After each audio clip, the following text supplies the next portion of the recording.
Bon, shalom Yaakov, shalom tout le monde. Shalom, Boker Tov Harav, Shavua Boker Tov. tov uvorach. Eh bien, ça fait des siècles qu'on ne s'est pas rencontrés. J'espère que vous avez survécu au traumatisme de notre déconnexion pendant 2 semaines, en fait, 3 semaines, ça fait véritablement. C'est terrible en vérité, mais je pense qu'on peut se remettre. On peut se remettre. Voilà, nous allons donc continuer, je crois, le Orot HaTeshuvah. Et nous en sommes, oui c'est ça, nous sommes au chapitre Tetzaïn, chapitre 16. C'est un chapitre très important au niveau, on pourrait dire, quasi théologique. En tout cas, il y a ici les principes de la Teshuvah sont exposés de manière très profonde. Alors tout d'abord, nous commençons par le Aleph, n'est-ce pas? J'espère que vous avez des livres, étant donné que Yaakov n'a pas veillé à nous donner le Non, texte de Orot Rav, il y HaTeshuvah. a le texte, juste apparemment il n'apparaît pas chez vous. Je vais essayer de régler ça tout de suite. Il est ouvert chez moi, mais je ne sais pas Bon, pourquoi. mais c'est des choses qui arrivent, hein, ça arrive, ça arrive. Aidez-moi. Bon, c'est pas grave, j'ai un livre, donc je pense que tout se passera comme il se faut. Voilà, donc je lis ici dans le paragraphe Aleph du chapitre Tetzain, Shorshei HaTeshuvah Ufnimiyuta, les racines de la Teshuvah et son intériorité. Alors tout d'abord, il y a ce qu'on appelle le calcul, il y a des comptes qu'on doit rendre. On fait ce qu'on appelle une introspection, on recherche ses actions, on fait une liste des bonnes actions qu'on a faites et des mauvaises actions qu'on a faites, on évalue la gravité, à quel point on a été engagé dans telle ou telle transgression. Mais en vérité, tout cela correspond à la dimension inférieure de la Teshuvah. Voilà, c'est ce que veut dire le Rav Kook ici, c'est qu'il y a ici deux dimensions dans la Teshuvah. Il y a effectivement ce compte-rendu de toutes les actions qu'on a faites, mais il y a également le fait même de la vie intérieure. La vie intérieure, c'est le retour que l'on ressent, disons l'aspiration, la soif que l'on a de retrouver l'infini. Et ça, c'est au-delà des comptes. Voilà. Donc, vous avez les comptes, C-O-M-P-T-E-S, et vous avez l'essence même de la Teshuvah qui est au-delà des comptes. Alors, regardons un peu ce que dit le Rav Kook, qui est Yesod HaTeshuvah ou Cheshbono Shel Olam. Il est vrai que le fondement de la Teshuvah, c'est de faire le calcul du monde. De quoi s'agit-il? Il y a un verset dans la paracha de Chukat qui nous dit Alken yomru amoshlim bo cheshbon. C'est pour ça que les dirigeants disent venez à Cheshbon. Alors, littéralement, ça veut dire qu'il faut se rendre dans la ville de Cheshbon, qui est en Transjordanie, qui était la capitale du roi Sichon.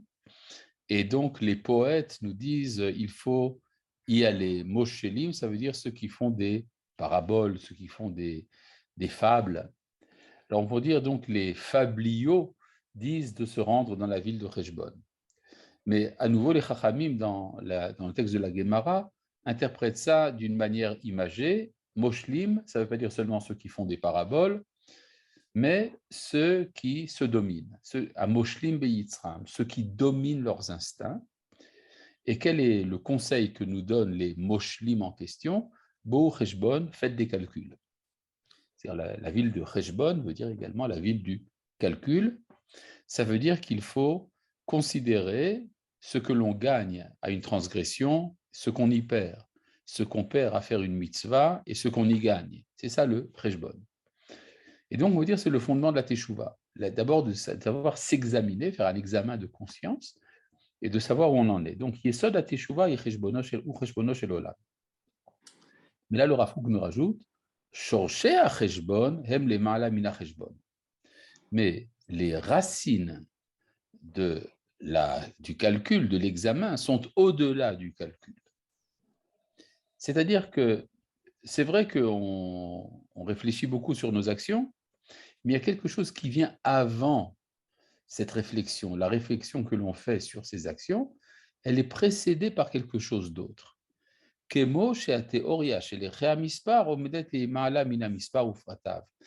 même que la théorie des valeurs des chiffres est au-dessus des chiffres et de ces détails. C'est-à-dire, si vous êtes un mathématicien, les mathématiques, en vérité, la théorie des mathématiques ne commence pas par les nombres. Les nombres sont l'expression d'une théorie. Ça sent un peu le platonicien quelque part, c'est-à-dire que il y aurait une idée des chiffres, une idée des nombres, des idées primordiales qui viennent avant les manifestations elles-mêmes. Kemo uvishvilkar, et c'est pour cela que Ikar Teshuva Eliona, que l'essentiel de la Teshuva supérieure, il est Ma'ala min hacheshbon hameforat, est au-dessus du détail des réflexions. Ve'acheshbon ba mitoldata, et le décompte en est la dérivée.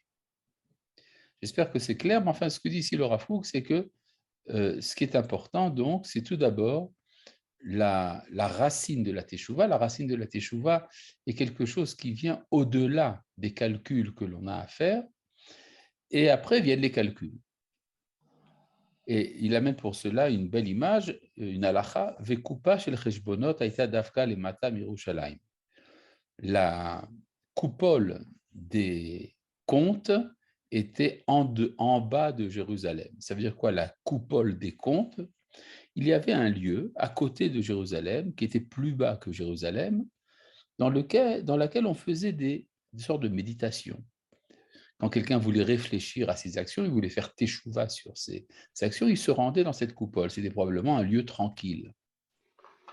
Mais ce sur quoi insiste le Rav Kook, c'est que cette coupole était en bas de Jérusalem. Donc Jérusalem est au-dessus des comptes. Parce que Jérusalem en elle-même est la réjouissance de toute la terre. La résidence de la joie, de la lumière, de la Teshuvah supérieure. Ve'alze shar Adam, et c'est pour cela que Adam, le premier homme, avait chanté Mizmor shir leyom ha-Shabbat, cantique en l'honneur du jour du Shabbat, Tov lehodot l'Hashem ou l'zamer l'shimcha elyon. Il est bon d'être reconnaissant envers Dieu et de chanter son nom suprême. Ce qui suppose donc qu'il y a ici Shimcha Elyon, c'est-à-dire il y a un nom supérieur. Ça veut dire que la joie que l'on a à rencontrer Dieu ne passe pas en premier lieu par le calcul des actes que l'on a faits. Kisi martani Hashem befaolecha bemaasi adecha aranen. Et car tu m'as réjoui, éternel, dans tes actions, c'est l'œuvre de tes mains qui me réjouit. Bekishur, et tout cela est lié à Im, avec le verset qui vient après, Magadlu ma'asecha Hashem, meod amku marchevotecha.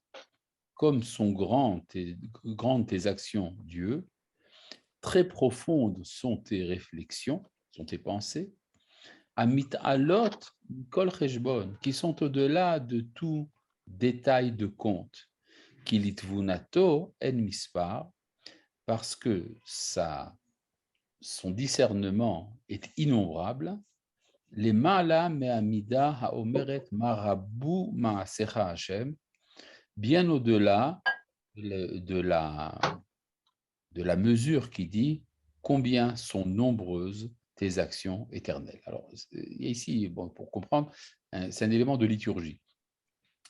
Dans les psaumes, on nous dit Magadlu ma'asecha Hashem, comme sont grandes tes actions. Tandis que dans la prière du matin, nous disons Marabu ma'asecha Hashem, comme elles sont nombreuses tes actions. Donc, il y a une différence entre grande et nombreuse. Nombreuse, c'est des choses, ça veut dire qu'on a un chiffre. On détaille les actions. Marabu ma'asecha Hashem. C'est en parallèle avec la Teshuvah qui tient compte du détail des actions.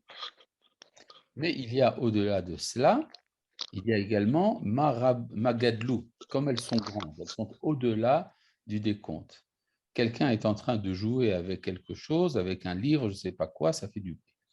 Donc, chez Nichneset Becheshbon, comme dit le Rav Kook, donc, maintenant voilà, j'ai enfin le texte devant les yeux. Nichneset Becheshbon, donc cette mesure qui dit Marabu Maasecha Hashem, comme sont nombreuses ses actions, chez Nichneset Becheshbon, c'est inclus dans le décompte chez Midat Haaretz, qui est la mesure terrestre. Malea Haaretz Kinyanecha, parce que la terre est pleine de tes acquis. Aval Yesoda chez la Teshuvah Bimkora, mais le fondement de la Teshuvah dans son origine, et Maralav, il est dit de cela, qui gvoa Shamaim al Haaretz, comme les cieux sont hauts au-dessus de la terre. Gavar Hasdo al Ireav, sa bonté l'emporte pour ses craignants. Kirchok Mizrach Mima'arav, Irchik Mimenu et Peshaenu, il a éloigné nos péchés de nous comme la distance qui sépare l'Orient de l'Occident. Alors, vous avez vu à nouveau ici un parallèle qui établit le Rav Kook. Donc en fait, il y a ici trois doublets. Il y a tout d'abord la teshuva d'en bas, qui est la teshuva qui fait des calculs. Il y a la racine de la teshuva qui est au-dessus de cela. Parallèlement à ça, vous avez le texte de la prière qui dit Marabou Maasecha Hashem, comme sont nombreuses ces actions. Ce sont des actions que l'on peut compter. Mais au-dessus de ça, vous avez Magadlou Maasecha Hashem, comme sont grandes tes actions. Et ça, c'est dans la racine de la teshuva. Troisième parallèle, la terre et le ciel. Vous avez la terre dans laquelle on fait le décompte, Kinyanecha, tes acquis. Ce sont des choses que l'on compte, comme les marchands qui comptent les pièces d'argent ou les objets achetés. Et puis, vous avez le ciel. Le ciel, au niveau du ciel, nos péchés sont éloignés comme la distance qui sépare l'Orient de l'Occident.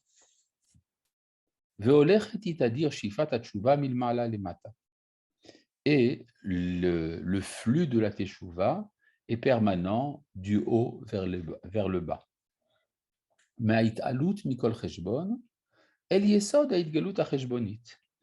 De l'élévation au-dessus de tout calcul vers le fondement de la manifestation calculatrice.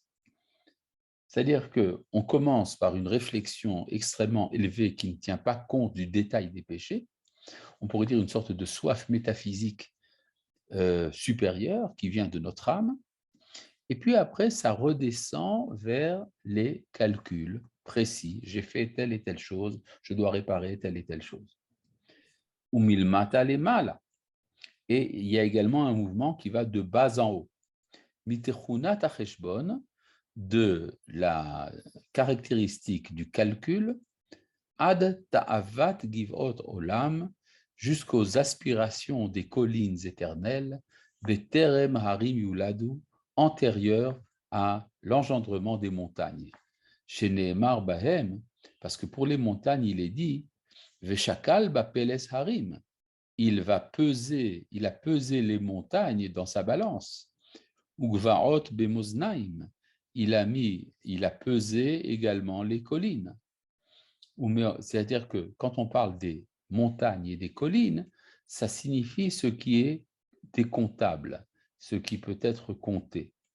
Tandis que la teshuva vient beterem harim yuladu, avant que les montagnes ne soient engendrées. Effectivement, ce verset, avant que les montagnes ne soient engendrées, parle de la teshuva dans le livre de Télim, puisqu'il est dit là-bas, Vatomer shuvu bene Adam, et déjà tu avais prévu que les hommes fassent le mouvement du retour.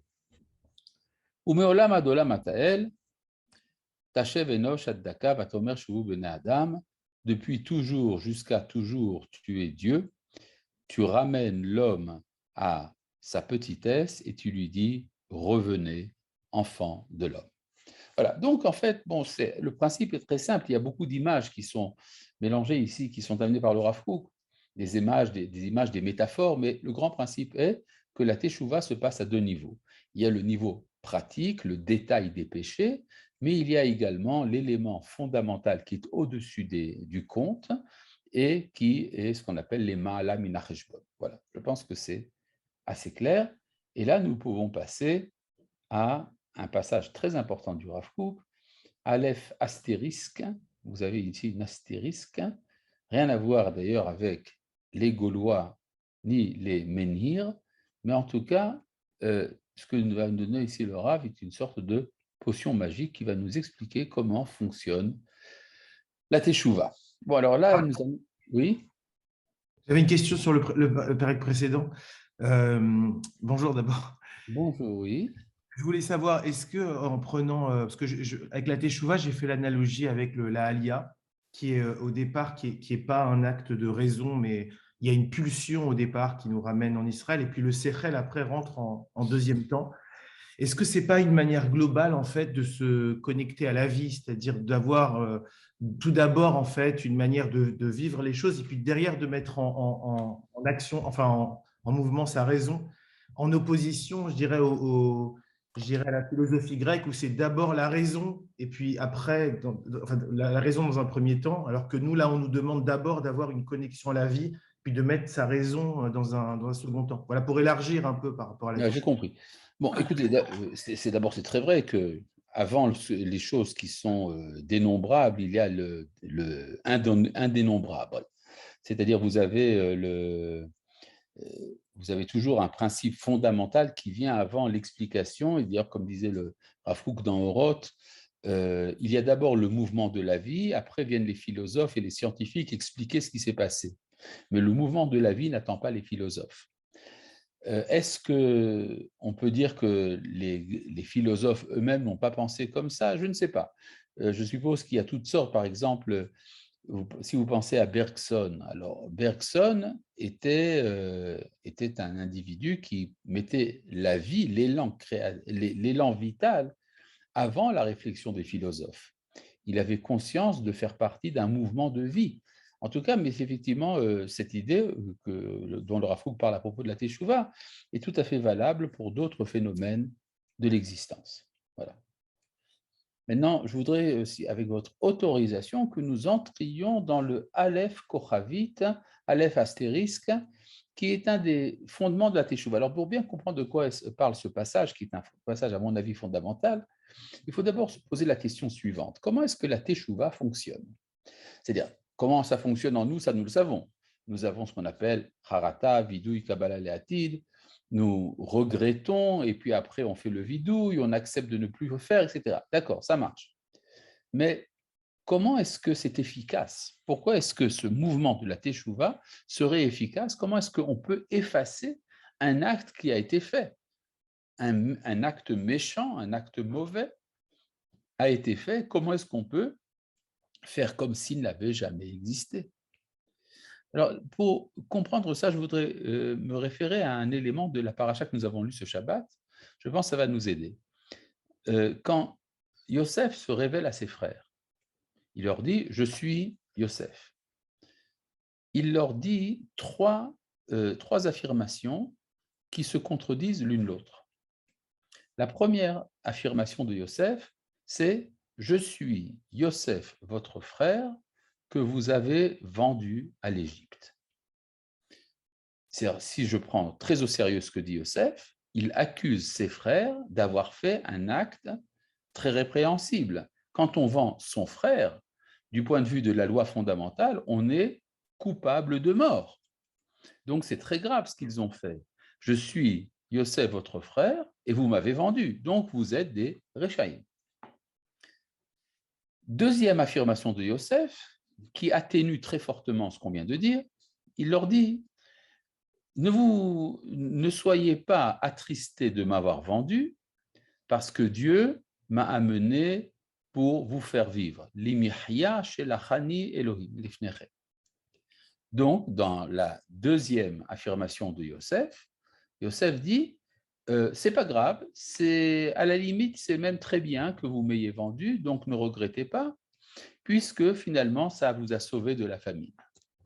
Ah bon? Troisième affirmation de Yosef, il leur dit ce n'est pas vous qui m'avez envoyé ici, c'est Dieu qui m'a envoyé ici. Donc, cet acte de vente ne vous est même pas attribué, c'est Dieu qui m'a fait descendre en Égypte, vous n'êtes pas du tout concerné. Bon, alors, il faut bien comprendre, il y a ici 3 discours qui vont dans des directions tout à fait différentes. En fait, c'est très simple. Quand Yosef dit « vous êtes des pécheurs, vous êtes des méchants », c'est avant la Teshuvah. Mais à partir du moment où vous avez commencé le processus de la Teshuvah, ce qu'on appelle Teshuvah Mira, la Teshuvah par la crainte, alors les actes méchants sont atténués, ils sont considérés du point de vue de la halakha comme étant des erreurs. Vous avez fait une erreur, mais une erreur, ce n'est pas si grave que quelque chose de prémédité. Et le 3e moment, quand il leur dit de toute façon, ça ne vous est pas attribué, c'est Dieu qui l'a fait, c'est quand il y a la Teshuvah me'ahava, la Teshuvah par amour, qui fait que l'acte non seulement n'est plus attribué à la personne qui l'a fait, mais c'est considéré même comme un acte positif, à la limite comme une mitzvah. C'est le principe de Zedonot me'efachim lisruyot. Les actes prémédités deviennent des mérites. Bon, alors, essayons de comprendre comment est-ce que ça fonctionne effectivement. Qu'est-ce qui fait qu'un acte qui jusqu'à présent m'était attribué, maintenant est considéré comme faisant partie de la providence historique? Il faut comprendre de quoi il s'agit. Bon, une fois que tout cela est dit, nous allons maintenant rentrer dans le texte. Un des fondements de la Teshuvah dans la pensée de l'homme, ou Akarat Ha'achrayut Shel Ha'adam al Ma'asav. C'est la Simcha Josette, je pense que vous faites du bruit. Voilà. Un des fondements de la Teshuvah dans la pensée de l'homme, c'est la reconnaissance de la responsabilité de l'homme envers ses actions. Sheba mitoch emunat habechira chofshit shel Ha'adam, qui découle de la foi dans le libre arbitre de l'homme. En effet, c'est-à-dire, si on dit « je dois faire Teshuvah », d'abord ça veut dire que je suis coupable. Comment est-ce que je suis coupable? C'est uniquement parce que je suis libre. J'étais libre de faire le péché. Si je n'étais pas libre de faire le péché, je ne suis pas coupable. Donc il n'y a pas lieu de faire Teshuvah. La Teshuvah est donc une dérivée obligatoire de l'idée de du libre arbitre, la liberté humaine.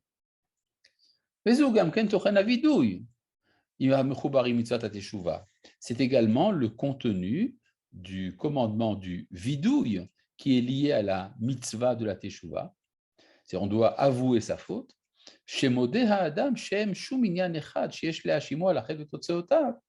Que l'homme reconnaît qu'il n'y a rien qui peut être rendu responsable du péché et de ses conséquences, kim oto be'atzmo, si ce n'est lui-même.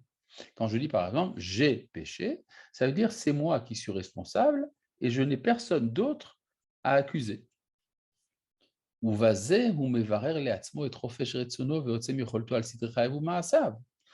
c'est comme ça que s'explicite la liberté de sa volonté et sa puissance sa capacité en ce qui concerne l'ordre de sa vie et de ses actions. C'est-à-dire, comme dit le Rambam, à partir du moment où l'on reconnaît que c'est par sa propre volonté qu'on a péché, c'est ça qui ouvre la porte à la Teshuvah. Parce que si j'ai pu librement pécher, je peux librement réparer. Et c'est comme ça qu'il dégage devant lui le chemin qui le ramène à Dieu, de sorte qu'il peut renouveler sa vie dans un bon ordre,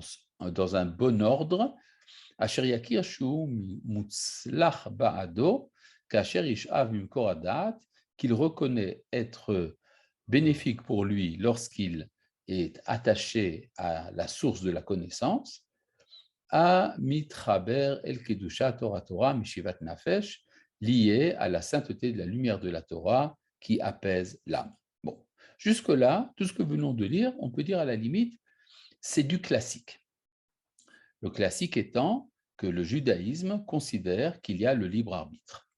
Maintenant, vous connaissez effectivement les difficultés que le libre arbitre a posées devant les penseurs juifs. Essentiellement, la fameuse question qu'on appelle Yedia ou Bechira, c'est-à-dire la connaissance que Dieu a de l'avenir alors que je suis totalement libre. Une question qu'on trouve souvent chez un jeune homme ou une jeune fille à l'âge du lycée, 14, 15, 16 ans. C'est l'âge où on pose la question suivante. Est-ce que je suis libre de faire le bien ou le mal? La réponse du judaïsme est oui. Est-ce que Dieu sait à l'avance ce que je vais faire? La réponse du judaïsme est oui. Alors là intervient la question. Si Dieu sait à l'avance ce que je veux faire, je ne peux pas faire autrement que ce qu'il sait à l'avance. Donc il y a une contradiction entre la yedi'a et la bechira, la connaissance que Dieu a de mes actions et la liberté que j'ai dans mes actions. Alors, je ne voudrais pas rentrer dans tout le débat théologico-philosophique qui tourne autour de ça. Ça nous amènerait beaucoup trop loin. Simplement, prenons comme fondement l'opinion du Rambam, qui est que les deux sont vrais. Il est vrai que Dieu connaît à l'avance tout ce que je vais faire, et il est absolument vrai que je suis totalement libre. Maintenant, ne me demandez pas, dans le cadre de ce cours, de vous expliquer comment ça fonctionne. Ce qui est important pour nous, c'est de savoir que les deux sont vrais. Eh bien, là intervient le Rav Kook. Le Rav Kook va nous dire, étant donné que les deux sont vrais, ça veut dire que si je demande, est-ce que d'après le judaïsme, l'homme est libre? La réponse sera oui. Et que si je demande, est-ce que d'après le judaïsme, l'homme n'est pas libre? La réponse sera également oui. Alors vous allez me dire, c'est contradictoire. Effectivement, c'est contradictoire dans un mode de pensée qui ne connaît que A ou B, A ou non A. C'est un problème de logique. Mais ce que nous dit ici le Rav Kook, c'est qu'en fait, on peut très bien comprendre tout ça comme dépendant d'un angle de vue. Il y a ici une idée qui revient à Kant, qui est que la pensée humaine est subjective et que même les catégories de la pensée sont subjectives. Et donc, les catégories de la pensée sont valables dans un certain contexte. Alors, voyons un peu, maintenant je vous ai fait beaucoup de philo, alors rentrons un peu maintenant dans le texte lui-même.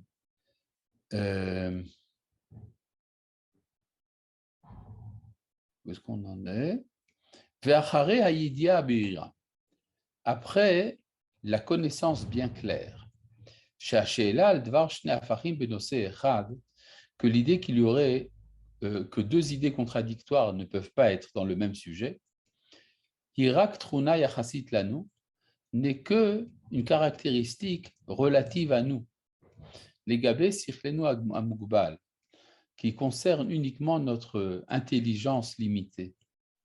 Vena Shayechet Klal Bechok Borekol, mais n'a rien à voir avec la loi de celui qui a tout créé. Adon Kol HaChukim, le maître de toutes les lois, Vesibat Kol HaSibot, la cause de toutes les causes, Mekor HaChochma Uvone Atvuna Baruchu, lui qui est la source de la sagesse, qui est le fondateur de la raison, béni soit-il. C'est-à-dire, vous avez ici, en filigrane, ce qu'on appelle le subjectivisme kantien. C'est-à-dire que la raison, les catégories de la raison, sont elles-mêmes des catégories créées. Alors, qu'est-ce que le Rav Kook va en tirer?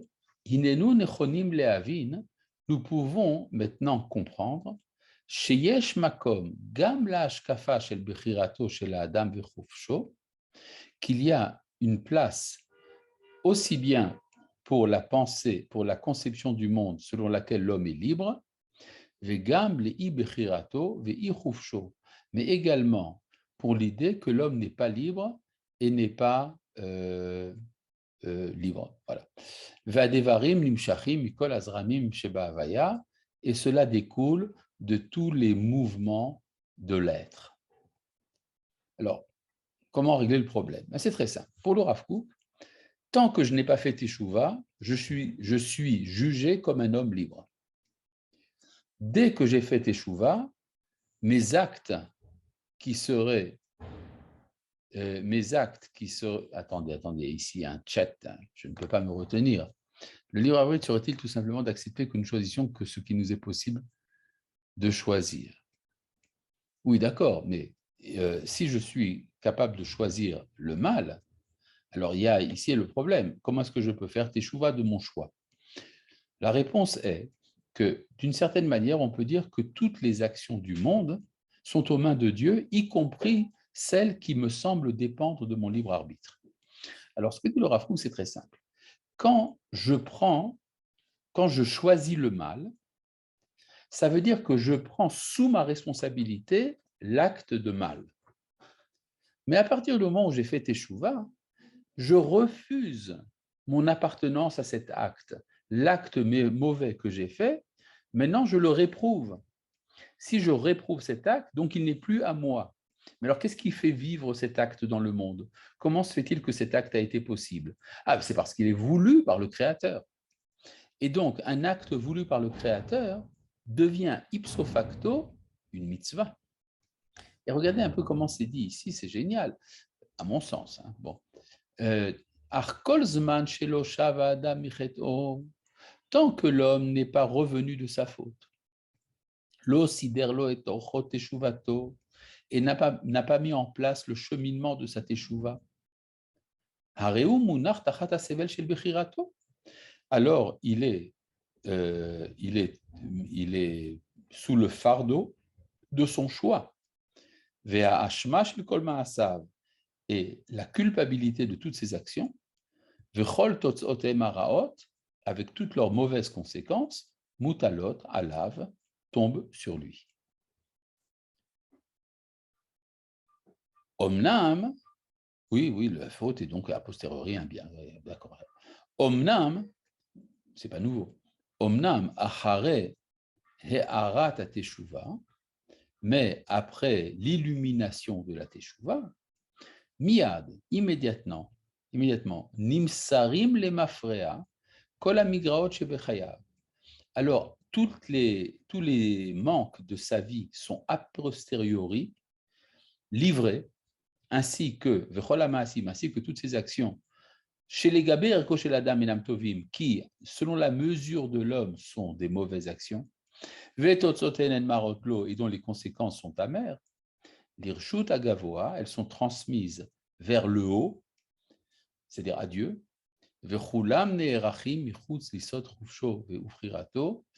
et sont considérées comme en dehors de sa liberté et de son choix. Et participent du domaine de la providence supérieure, Reshut Agavoa, qui s'adresse à Dieu, Asher Kol Maasenu Pa'alta Lanu, dont il est dit qu'il a fait toutes nos actions. Il manque un mot. C'est-à-dire qu'à partir du moment où j'ai décidé de faire Teshuvah, mes actes sont pris en charge par le Créateur du monde. Donc, ce ne sont plus des actes à moi, ils ne sont plus considérés selon la mesure de l'homme, ils sont considérés en fonction de la providence divine. Or, la providence divine, elle sait se servir de toutes les actions du monde. On peut dire que c'est un peu ce qu'a dit Caïn à Dieu après avoir assassiné Abel. Il dit à Dieu, tu sais, si tu ne voulais pas que je tue Abel, tu m'aurais empêché de le faire. Or, si tu ne m'as pas empêché de tuer mon frère, c'est donc que tu étais d'accord. Alors, pourquoi est-ce que tu me reproches d'avoir fait le mal? Finalement, je n'ai fait qu'une des options possibles de l'accomplissement de ta volonté. Et Dieu répond à Caïn, ça serait vrai si tu ne voulais pas, toi, selon tes propres valeurs, pratiquer l'assassinat. C'est-à-dire, tu as tué Hevel, non pas pour me faire plaisir à moi, tu l'as fait pour te faire plaisir à toi, parce que tu étais jaloux de lui, tu étais en rivalité, etc. Donc, ce que dit Dieu à Caïn, si tu regrettes ton action, alors je peux la prendre en charge. Tant que tu n'as pas fait teshuva, l'action devient ton fardeau. Donc, à partir du moment où j'ai fait teshuva, les mauvaises actions font partie de la providence divine.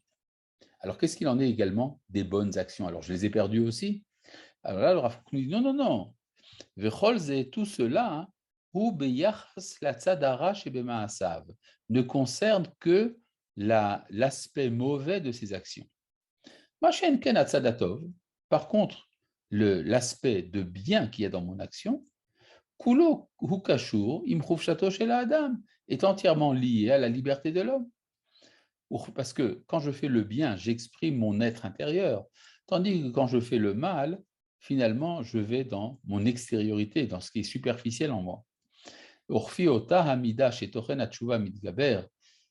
Et autant la teshuva va en grandissant, et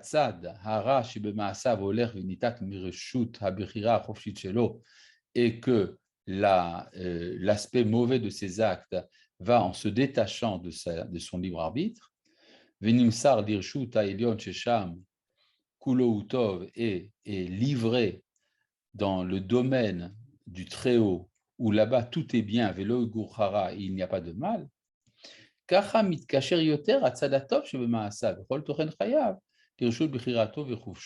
dans la même mesure, tout ce qui est bon dans ses actions et dans le contenu de sa vie est livré à sa liberté et son libre arbitre. Leagdil oro ve'osho ve'lesha'a ve'lanetzach, pour agrandir sa lumière et sa richesse, pour l'immédiat et pour l'éternité. Ve'ha'adam ve'chol olamo. Alors, ce qu'on dit ici, donc, le Rav dit quelque chose d'absolument gigantesque, c'est que finalement, quand je fais une mauvaise action, cette mauvaise action n'était pas véritablement à moi. En fait, dans une optique de la providence, dans la dimension de toute l'histoire, même le mauvais acte que j'ai fait peut être considéré comme un bon acte, mais c'est uniquement valable dans la vision du Créateur. Donc, tant que je m'attache à mon acte, j'en suis responsable. Dès que je me détache de mon acte, il est pris en charge par le Créateur. Il y a une dracha, un remez donné par le Hari à propos du mois de Elul. Le mois de Elul, c'est le mois où on fait Teshuvah. Alors, vous connaissez, on fait beaucoup d'initiales pour expliquer qu'est-ce que c'est que Elul. Aleph, Lamed, Vav, Lamed. Une des explications du Aleph, Vav, Lamed, ce serait Ina leyado vesamti lecha. C'est-à-dire, il a amené à sa main et je mettrai pour toi. D'où vient ce verset? C'est un verset dans Mishpatim, dans le livre de Shemot, quand il est question là-bas d'un assassinat volontaire. Alors, la Torah nous dit, quand il y a un assassinat volontaire, il faut condamner à mort l'assassin.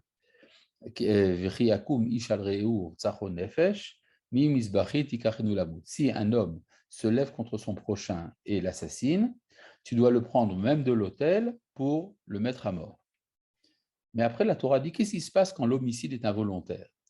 Va cher l'otsada, mais s'il n'avait pas prémédité, va Elohim inaleyado, et que c'est Dieu qui l'a amené à l'acte, je te donnerai un lieu où il pourra s'enfuir, c'est-à-dire la ville de refuge. Ina leyado vesamti lecha, ce sont les initiales de Elul. C'est-à-dire que la teshuva a cette capacité de faire fuir la faute. Makom asher yanus shama, un lieu où il pourra s'enfuir. Lieu, makom, c'est également le nom de Dieu. C'est-à-dire c'est Dieu qui est le lieu du monde. Et donc ça veut dire qu'il y a toute une stratégie qui permet de transformer un mauvais acte en un bon acte, puisque il est aussi vrai du point de vue du judaïsme que l'homme est libre, que de dire que l'homme n'est pas libre. D'accord? Et tout dépend donc de la teshuva. Avant la teshuva et après la teshuva. Et l'homme et tout son monde, et d'une certaine manière tous les mondes, s'élèvent grâce à cela, et deviennent plus clairs grâce à la conscience suprême du bien suprême, chez Amida Atova, Yesodit Akolelet, dont la bonne mesure est le fondement général, qui est le commencement et la fin de tout être. Tov Hashem lakol v'rachama ve'al kol ma'asav, Dieu est bon pour tout, sa miséricorde englobe toutes ses actions. Alors là, nous avons, je vois des réactions en chat qui sont des réactions en chaîne. La faute est donc a posteriori un bien? Oui, évidemment. Est-ce que Adam a fait teshuva après sa faute? Oui. Cela demande une teshuva authentique pour qu'elle soit prise en charge par le Créateur. Oui, bien sûr, évidemment. En tout cas, donc, je pense que nous avons ici une idée très, très forte, c'est que la teshuva est efficace, pas simplement par un mouvement de grâce, ce n'est pas une grâce de l'Éternel, c'est quelque chose de réel qui fonctionne de manière tout à fait logique. Là, vous arrivez, nous avons encore quelques minutes, au Aleph, 2 étoiles. D'accord? C'est à nouveau un texte qui a été rajouté dans les éditions tardives. Be'acharito shel kol chazon. À la fin de toute image, enfin de toute représentation. Raoui levarer et kol hachalakim atovim shebo. Il y a lieu de trier toutes les bonnes parties qui y sont. C'est-à-dire, par exemple, si vous voyez un phénomène nocif, il y a beaucoup de phénomènes nocifs et répréhensibles dans notre monde. Vous avez des guerres, vous avez de la méchanceté. Il y a beaucoup de choses qui sont mues par des défauts de la nature humaine, des défauts de caractère. Alors, on peut se dire tout ce qui vient du mal est à rejeter entièrement. Alors, Rav Kook dit non, il faut savoir faire le tri. Est-ce qu'au sein de ce mal se cache un grain de bien? Bacharito chez le Kol Chazon. Quand une image s'achève, c'est-à-dire quand un grand mouvement de vie est achevé, il faut faire une récapitulation. Raoui levarer, il y a lieu de faire le tri. Et kol hachalakim atovim shebo, de toutes les bonnes parties qui y sont contenues. Ou le'ashir otam, et de les laisser, betor rechush chaim, comme un bien de vie, une accumulation de biens, un acquis. Ou levaer achar kol kortov shel kilkul, et détruire tout élément destructeur, chez le Rav et chez le Kiyur Shebo, de mal et de laideur qu'il y a en lui. Il faut d'abord faire un tri. Et après, une fois qu'on a fait ce tri, alors élever chacun des éléments de bien qu'on a pu trouver au sein du mal, le ramener à sa source suprême, Beto Raza Teshuva, comme faisant partie du secret de la Teshuva, Shehi Reuya Leofia Beto Khatima, qui est digne d'apparaître en tant que signature, en tant qu'achèvement, les Chol Perek Rashuv Bimeoraot Achaim, pour tout chapitre important dans les événements de la vie. C'est-à-dire qu'à chaque fois qu'on finit quelque chose dans sa vie, on finit l'enfance, on finit l'adolescence, on finit un travail, on finit une époque. Alors, il faut se dire, bon, alors on a passé pas mal de choses mauvaises, mais il y a certainement dans ces choses mauvaises également des éléments positifs. Alors, il faut savoir trouver au sein de ces mauvais éléments, de ces mauvais éléments, des mauvaises expériences, quel est l'élément positif qui s'y cache. Et c'est alors que qu'on peut après élever tout cela. D'accord? Je pense que c'est bon, ça c'est à la limite, c'est le principe de ce qu'on appelle la Lat Nitzotzot, c'est la rédemption des étincelles telle qu'on la connaît, selon le principe qu'on connaît chez les kabbalistes. Donc, je voudrais donc pour l'instant résumer très brièvement ce que nous avons vu dans les 3 chapitres, dans les 3 paragraphes. Dans le premier, nous avons vu le principe qu'avant les calculs, avant le cheshbono shel olam, il y a d'abord l'élévation spirituelle, et puis après, vous avez le principe que l'homme est libre avant la teshuva et qu'il est considéré comme non responsable après la teshuva. Et troisièmement, vous avez également cette idée que dans toute période de la vie, il faut faire une sorte de compte-rendu de ce qui était mauvais et ce qui était bon. Une fois qu'on a trouvé ce qui était bon au sein de ce qui était mauvais, alors élever tout à la racine positive de toutes les actions. Et voilà, je pense que nous avons fait aujourd'hui un grand tour dans des idées fondamentales du Orot HaTeshuvah, et donc nous pouvons achever ici le Rav, cours. il y Oui. a juste une dernière question dans le chat. Je ne sais pas si le Rav a vu. Le libre arbitre serait-il tout simplement d'accepter que nous choisissons que ce qui nous est possible de choisir? Ça, j'ai déjà répondu à ça. Non, Rav, après ça. Après ça, attends. Est-ce que le créateur utilise le résiduel qui devient un potentiel à l'envers que le créateur redresse et fait une redistribution, qui va participer à l'évolution du monde? Waouh. C'est extrêmement ardu pour moi, mais je pense que je peux répondre oui. Voilà. Merci beaucoup, Rav. Un de ces jours. Et Shavua Tov Mvorach. On va te voir. Toda rabba, Rav. Shavuot Tov.